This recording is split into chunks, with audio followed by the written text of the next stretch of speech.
Supreme court collegium ने ऐतिहासिक कदम उठाया। हाई कोर्ट में जजों की नियुक्ति पर रॉ आईबी की रिपोर्ट को सार्वजनिक किया। केंद्र सरकार की आपत्तियों का भी खुलासा किया गया। विस्तार में इन आपत्तियों का जवाब दिया गया और 4 दिनों तक विचार विमर्श के बाद यह फैसला लिया गया।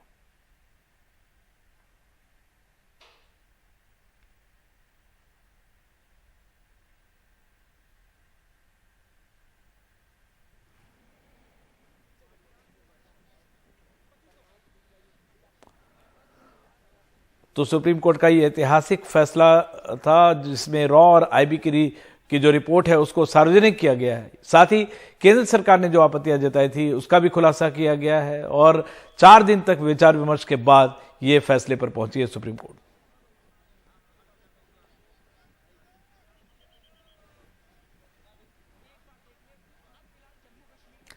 राहुल गांधी की भारत जोड़ो यात्रा जम्मू कश्मीर पहुंच गई है। कल शाम यात्रा पंजाब के पठानकोट से जम्मू कश्मीर के लखनपुर पहुंची।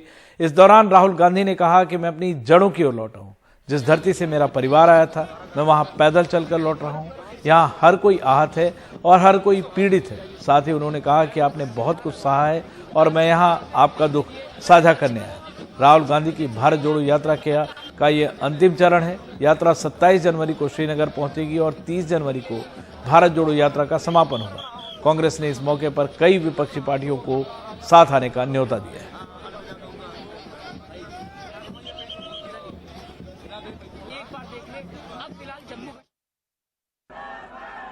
कुछ महीने पहले हमने ये यात्रा कन्याकुमारी में शुरू की। शुरुआत में लोगों ने कहा कि कांग्रेस पार्टी के नेता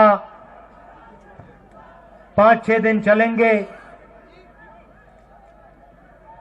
चल नहीं पाएंगे।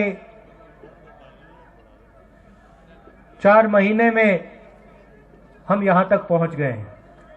मकसद क्या है?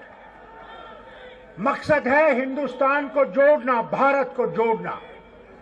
भारत में जो नफरत पैदा की जा रही है, धर्मों को तोड़ा जा रहा है, हिंदू को अलग, मुसलमान को अलग, सिख को अलग, ईसाई को अलग खड़ा किया जा रहा है। यह गांधी का भारत नहीं था। भारत गांधी का और राम का जो भारत था वो था कि सब हम एक हैं। सब धर्म जो है कितने ही अच्छे हैं, कोई धर्म बुरा नहीं है। इंसान बुरा है, धर्म बुरा नहीं है। इधर प्रधानमंत्री मोदी ने मुंबई करों को मेट्रो का 2 नए रूट का तोहफा दिया है। प्रधानमंत्री ने टिकट खरीदकर मेट्रो में सफर भी किया। इस दौरान उन्होंने कहा कि यह डबल इंजन सरकार है और इसी के साथ बीजेपी ने बीएमसी चुनाव का बिगुल भी फूंक दिया।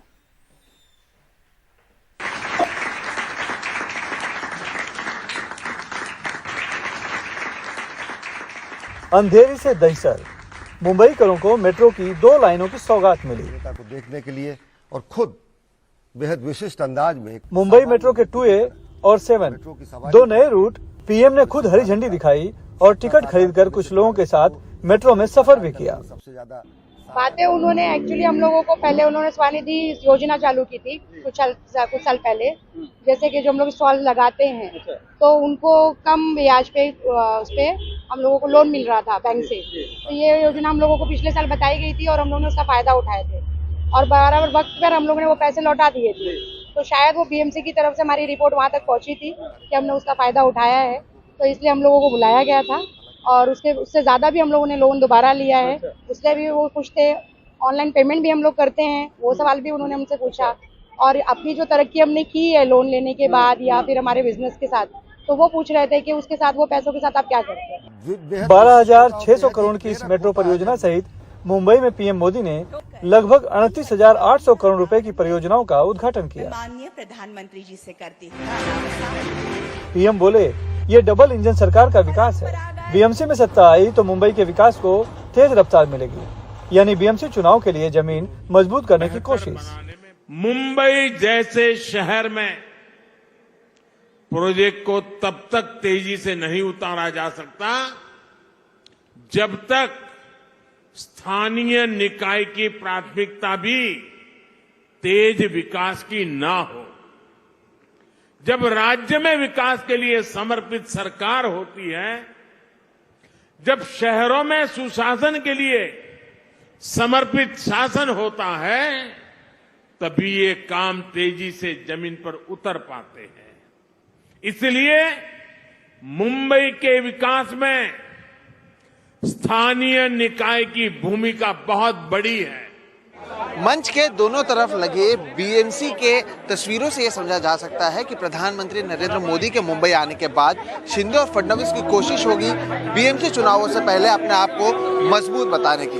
प्रधानमंत्री की ओर से जहां 38,000 करोड़ से ज्यादा का उद्घाटन और शिलान्यास किया गया, तो वहीं अब जिस तरह से प्रधानमंत्री को बीएमसी चुनाव से पहले लाया गया, उससे बीजेपी की बीएमसी चुनावों को लेकर कितनी गंभीरता है, ये समझा जा सकता है।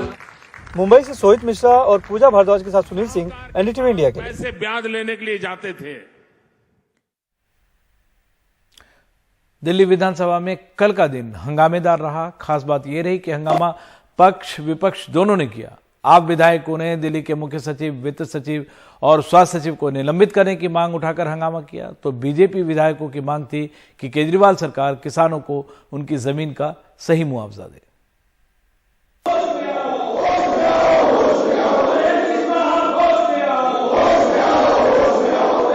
गुरुवार को आम आदमी पार्टी विधायकों ने विधानसभा में ऐसा हंगामा किया कि विधानसभा बार बार स्थगित करनी पड़ गई। आप विधायकों ने दिल्ली सरकार के ही मुख्य सचिव, वित्त सचिव और स्वास्थ्य सचिव को निलंबित करने की मांग की। दरअसल दिल्ली विधानसभा की याचिका समिति ने एक रिपोर्ट पेश की, जिसमें कहा गया कि दिल्ली में एमसीडी चुनाव से पहले अधिकारियों ने जानबूझकर मोहल्ला क्लिनिक को जाने वाला पैसा रोका, सरकारी अस्पतालों से ओपीडी कार्ड बनाने वाले डेटा एंट्री ऑपरेटर हटाए और बुजुर्गों की वृद्धावस्था पेंशन रोक दी। इससे दिल्ली के लाखों लोगों को बहुत समस्या हुई। इसके लिए जिम्मेदार दिल्ली सरकार के वित्त सचिव, स्वास्थ्य सचिव और समाज कल्याण विभाग के निदेशक के खिलाफ मुख्य सचिव कड़ी कार्रवाई करें। समिति का कहना है कि उपराज्यपाल के जरिए मुख्य सचिव ने अफसरों को ऐसा काम करने के लिए मजबूर किया, इसलिए राष्ट्रपति और केंद्रीय गृह मंत्रालय इन दोनों पर कार्रवाई करें। केंद्र सरकार के जो सबसे बड़े वकील होते हैं, तुषार मेहता जी हैं, एसजी हैं, सॉलिसिटर जनरल हैं, उन्होंने कहा कि अगर दिल्ली की सरकार की तरफ से कोई सिफारिश आती है तो केंद्र सरकार उन अधिकारियों के ऊपर कार्रवाई करेगी। अच्छा। तो अब तो ये दिल्ली की विधानसभा की तरफ से सिफारिश जो है हम भेज रहे हैं, हम माननीय राष्ट्रपति महोदय को भेज रहे हैं। अच्छा। और एमएचए को भेज रहे हैं। अब हम देखना चाहेंगे कि केंद्र सरकार ने सही कहा था, अगर सही कहा था तो करेगी कार्रवाई, और नहीं कहा किया तो जब हमारे पास सर्विसेज आएगी तो उसमें कार्रवाई होगी। और वहीं बीजेपी विधायक विधानसभा में हल लेकर और सिर पर केसरिया पगड़ी बांधकर आए और मांग की कि केजरीवाल सरकार किसानों की जमीनों का अधिग्रहण करने पर 5 करोड़ रुपए प्रति एकड़ के हिसाब से मुआवजा दे। सदन में मौका नहीं मिलने पर बीजेपी विधायकों ने धरना भी दिया। दिल्ली प्रदेश भारतीय जनता पार्टी के सभी विधायक आज अरविंद केजरीवाल की सरकार जो किसानों को लूट रही है, उनकी जमीन को कौड़ियों के दाम पर एक्वायर कर रही है, आज उसका डटकर विरोध करेंगे। आज हम लोग, यदि हमें इस पर चर्चा करने की इजाजत नहीं मिली तो हम मुख्यमंत्री के दफ्तर के बाहर हम किसानों के समर्थन में धरना लगाएंगे। कुल मिलाकर इस बार का दिल्ली विधानसभा का शीतकालीन सत्र हंगामेदार रहा। दिल्ली से शरद शर्मा, एनडीटीवी इंडिया। माननीय सदस्य से प्रार्थना है। इधर मध्य प्रदेश में विधानसभा चुनाव जैसे जैसे नजदीक आ रहे हैं, नेताओं के विवादित बयान भी बढ़ते जा रहे हैं। ताजा मामला दिग्विजय सिंह के गढ़ राघोगढ़ का है। पंचायती राज्य मंत्री महेंद्र सिंह सिसोदिया ने कहा कि जो कांग्रेसी लोग हैं वो धीरे धीरे इस ओर आ जाएं, क्योंकि 2023 में भी बीजेपी की सरकार बन रही है। और उन्होंने ये भी कहा, देख लेना मामा का बुलडोजर तैयार खड़ा है।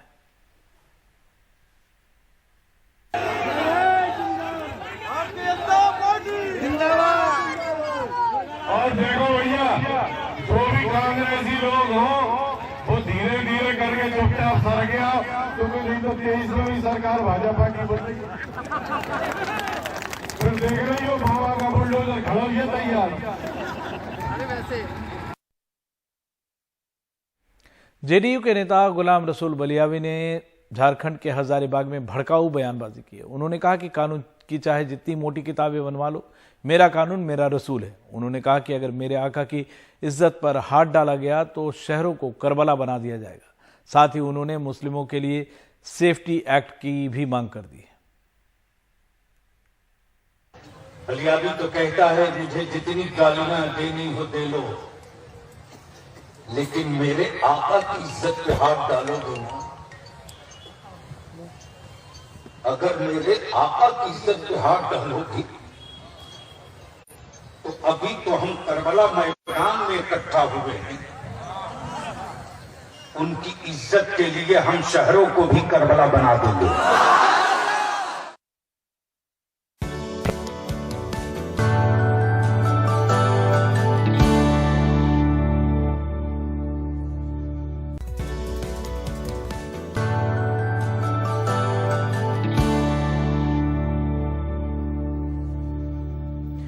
मध्य प्रदेश में कुनों से लगे श्योपुर के जंगल से करीब से 3 चरवाहों का 72 घंटे बाद भी कोई पता नहीं लगा है। अपहरण करने वालों ने 15 लाख फिरौती की मांग की है। पुलिस का कहना है कि वो उन्हें ढूंढ निकालेंगे, लेकिन अब लोगों का भरोसा टूटने लगा है और वो चंदा करके फिरौती की रकम जुगाड़ने में जुट गए। श्योपुर के विजयपुर इलाके के जंगलों से बदमाशों ने 3 चरवाहों को अगवा कर लिया। एडीजी सहित पुलिस के तमाम अधिकारी वहां कैंप कर रहे हैं। कई टीमें बन गईं, लेकिन कोई सुराग नहीं मिला। इन 3 टप्पर के झोपड़े में रहने वाले परिजनों से 15 लाख की फिरौती मांगी गई है। उनका रो रो कर बुरा हाल है।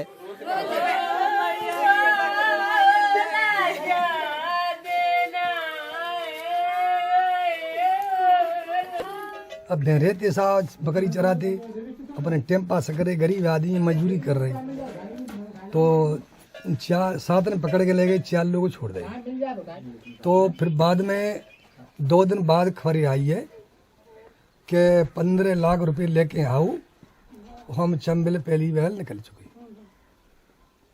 जी। हमारे पास खबर आई है, हमारे गुड्डा की मोबाइल से बात कराई है डकैत ने।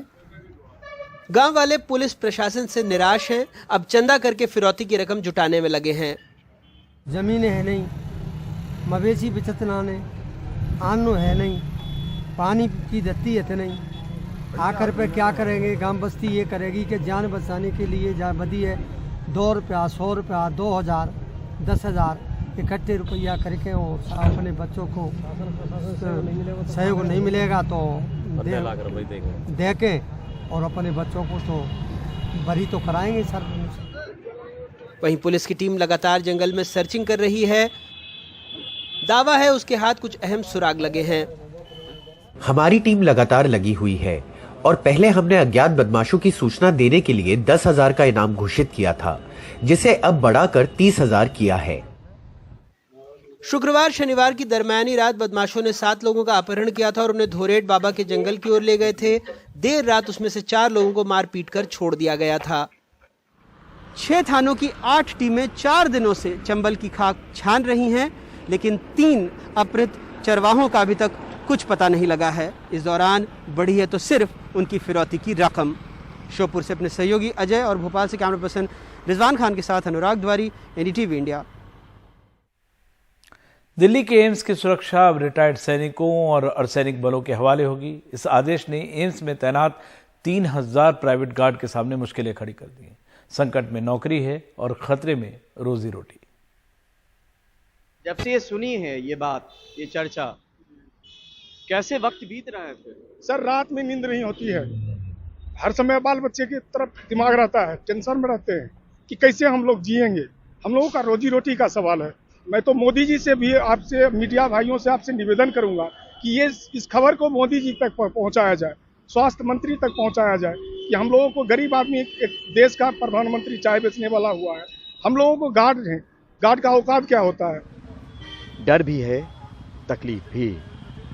डर इस कदर कि बात रखने की हिम्मत तो है, पर चेहरा सामने लाने की नहीं। तकलीफ इस बात की भी कि एम्स से दशकों पुराना रिश्ता एक फरमान से खत्म होने वाला है। आफत रोजी रोटी पर आने वाली है।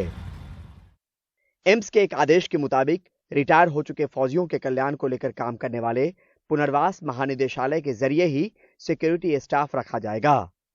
इससे एम्स की सिक्योरिटी भी बेहतर होगी और पूर्व फौजियों के कल्याण को भी बढ़ावा मिलेगा।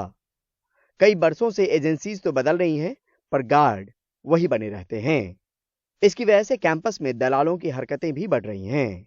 सर, हम लोग 2012 से ही यहाँ पर काम कर रहे हैं। जिस समय एम्स में 6,500 रुपया मिलता था 8 घंटे का, तब से हम लोग यहाँ काम कर रहे हैं और आज हम लोग 3,000 गार्ड हैं। 3,000 का रोजी रोटी का सवाल है। हर जगह का गार्ड यहाँ काम कर रहा है। सबका रोजी रोटी का सवाल है। कटोरा लेके भीख मांगना पड़ेगा सर। दिल्ली एम्स में 2 सिक्योरिटी एजेंसियां SIS और स्विफ्ट के करीब 3,000 गार्ड तैनात हैं। अब संकट हर किसी के सामने है। नौकरी जाने की चिंता है, परिवार चलाने की चुनौती भी। नई दिल्ली से Parimal Kumar, NDTV India. IT rules draft में एक बदलाव को पत्रकार संगठन मीडिया सेंसरशिप बता रहे हैं। बदलाव यह है कि PIB बताएगा कि क्या फेक न्यूज है और हर जगह उस खबर से बचना होगा।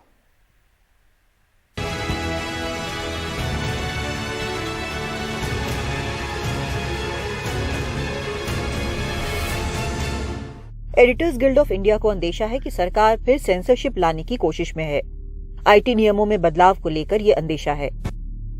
नए नियमों के मुताबिक PIB फेक न्यूज का फैसला कर सकेगी। इसके बाद वो खबर हर जगह से हटानी होगी। सोशल मीडिया कंपनियों को भी ये काम करना होगा। एडिटर्स गिल्ड ऑफ इंडिया ने एक तीखा बयान जारी कर कहा है, सिर्फ केंद्र ये निश्चित नहीं कर सकता कि फेक न्यूज क्या है। ये प्रेस पर सेंसरशिप लागू करने जैसा है। फेक न्यूज से निपटने के लिए पहले से कानून मौजूद हैं। मीडिया के लिए नियम बनाने के लिए सभी स्टेक होल्डर से चर्चा होनी चाहिए। एक प्रेस इंफॉर्मेशन ब्यूरो जो है वो सरकार का एक अंग है। वो इंफॉर्मेशन ब्रॉडकास्टिंग मिनिस्ट्री का एक डिपार्टमेंट है और वो पत्रकारों के साथ काम करता है। उसका उनको जो अधिमान्यता प्रदान करता है, बहुत सारी सुविधाएं प्रदान करता है।